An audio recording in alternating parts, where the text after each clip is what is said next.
வணக்கம் மக்களே. நாம் இந்த வீடியோவில் பார்க்க போகிறது என்னன்னா கொய்யாக்காவின் நன்மைகள். கொய்யாக்கான்னு பார்த்தீங்கன்னா இயற்கை கொடுத்த பொக்கிஷன்னே சொல்லலாம். அது மட்டும் இல்லாமல் இதில் ஏகப்பட்ட நன்மைகள் மற்றும் அதிக சத்துக்கள் இருக்கின்றன. வாங்க ஒன்றா பார்க்கலாம். அதுக்கு நம்ம வீடியோக்குள்ளே போகிறதுக்கு முன்னாடி நம்மளோட சேனலை புதுசாக யாராச்சும் பார்க்குறீங்கன்னா சப்ஸ்கிரைப் பண்ணி வச்சுங்க. நாம் போடுற வீடியோ உங்களுக்கு ஒன்றுக்கு ஒன்று நோட்டிஃபிகேஷனாக வரும், அதை நீங்கள் பார்க்கலாம். அது மட்டும் இல்லாமல் இந்த வீடியோ உங்களோட ஃப்ரெண்ட்ஸ் அண்ட் ஃபேமிலிக்கு ஷேர் பண்ணுங்கள்.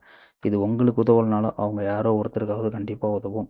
வாங்க வீடியோக்குள்ளே போகலாம். கொய்யாக்காயை பொறுத்தவரை வைட்டமின் சி மற்றும் வைட்டமின் ஏ மற்றும் வைட்டமின் இ, அது மட்டும் இல்லாமல் நார்ச்சத்து நிறைந்து அதிகமாக காணப்படுகிறது. சிறுவர்கள் முதல் பெரியவர்களை கொய்யாக்காவை தினமும் சாப்பிடுவதால் உடம்பில் பலம் மற்றும் நரம்பு சத்துக்கள் அதிகமாகும். அது மட்டும் இல்லாமல் சர்க்கரை நோய் உள்ளவர்கள் கொய்யாக்காவை வாரத்தில் 2 அல்லது 3 முறை சாப்பிட்டு வருவதால் உங்களுடைய இரத்தத்தில் உள்ள சர்க்கரை நோயின் கட்டுப்பாட்டை அளவை குறைக்கிறது.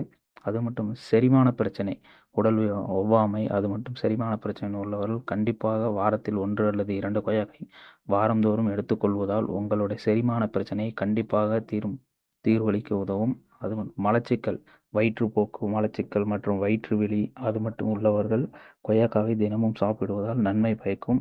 உடல் எடையை குறைக்க விரும்புபவர்கள் வாரத்தில் 2 முறை அல்லது 3 முறை கண்டிப்பாக கொய்யாக்காவை எடுத்துக்கொள்ள வேண்டும். கொய்யாக்காவை எப்படி சாப்பிட்ணுன்னா, நீங்கள் வெறும் வயிற்றில் எந்திரிச்சோன்னே வெறும் வயிற்றில் சாப்பிட்ணும்.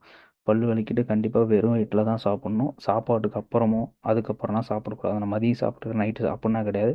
வெறும் வயிற்றில் ஒரு கொய்யாக்காய் சாப்பிட்டீங்கன்னா உங்களோட உடல் எடையை குறைக்கிறதுக்கு அதிகமாக வாய்ப்பு இருக்குது. அதை ஏன் கொய்யாக்காவை எடுத்துக்கணுன்னா, கண்டிப்பாக உங்களோட அந்த ரத்த அழுத்தம் அதிகமாக வருது, ப்ரெஷர் அதிகமாக வருது, அதெல்லாம் கண்டிப்பாக குறைக்கும். எப்போவுமே கொய்யாக்காவை ஒரு 100 கிராம் அப்படின்னா ஒரு 2லேருந்து 3 கொய்யாக்காய் வரைக்கும் எடுத்துக்கோங்க. கண்டிப்பாக வாரத்தில் அட்லீஸ்ட் ஒரு 2 டைமாவது எடுத்துக்கோங்க. எடுத்து சாப்பிடுங்க. கொய்யாக்காவில் என்னென்ன பல நன்மைகள் இருக்குது, அடுத்தடுத்து உங்களுக்கு வீடியோவை கொடுக்குறேன். இந்த வீடியோ உங்களுக்கு பயனுள்ளதாக இருக்குன்னு நினைக்கிறேன். கண்டிப்பாக சேனல் சப்ஸ்கிரைப் பண்ணி வச்சுங்க. இன்னும் அடுத்தடுத்து நிறைய வீடியோ உங்களுக்கு வந்துகிட்டே இருக்கும்.